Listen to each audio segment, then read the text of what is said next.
طبعا من القراءات. نعم. من الممكن أن يا ترى نأخذ فكرة عن هذه القراءات السبع، وإذا كان بالإمكان أيضا أمثلة عليها بصوتكم. ما فيش مانع.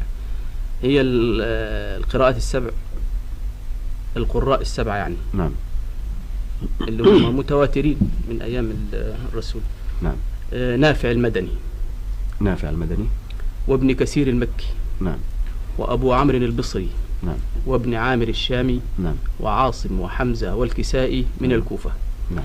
فكل القراء دول السبعة روين عنهم، كل قارئ روين عنه 2. أيوه. فنافع المدني ده راوي عنه قالون وورش. نعم. وابن كثير المكي راوين عنه 2، البزي وقنبل. قنبل. نعم. نعم. وأبو عمرو البصري روين عنه 2، نعم. الدوري والسوسي. وابن عامر الشامي روين عنه 2، هشام وابن ذكوان. أيوه. وعاصم روين عنه 2، شعبة وحفص. أيوه. وحمزة روين عنه 2، خلف وخلاد. والكسائي روين عنه 2، أبو الحارث وحفص الدوري. أيوه. فالرواه دول ليهم يعني قراءات متعددة ومختلفة. أيوه. تختلف، وفي بعض القراء يعني يتفقوا في بعض الرواية. أيوه. مثلا زي المد المنفصل يا أيها الذين آمنوا. نعم. فيه اللي مد 2 حركات، أيوه. وفيه اللي مد 4 حركات، وفيه اللي مد 6 حركات. نقدر ناخذ مثل كذا ولو تكرمت؟ مثلا يعني زي قراءة قالون. نعم. يعني عاوزها على طول ولا بالتجويد؟ بالتجويد لو تكرمت.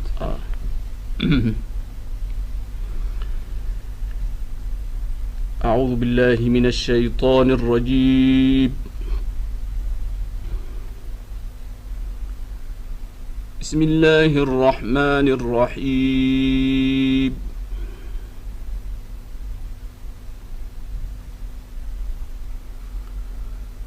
والضحى والليل إذا سجى ما ودعك ربك وما قلى وللآخرة خير لك من الأولى ولسوف يعطيك ربك فترضى.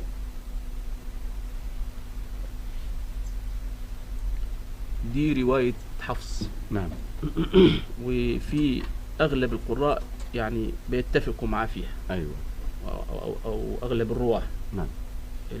الرواية الثانية اللي هجيبها بقى برواية أخرى. أيوة. هي رواية ورش. أيوة. بسم الله الرحمن الرحيم. والضحى والليل إذا سجى ما ودعك ربك وما قلى وللآخرة خير لك من الأولى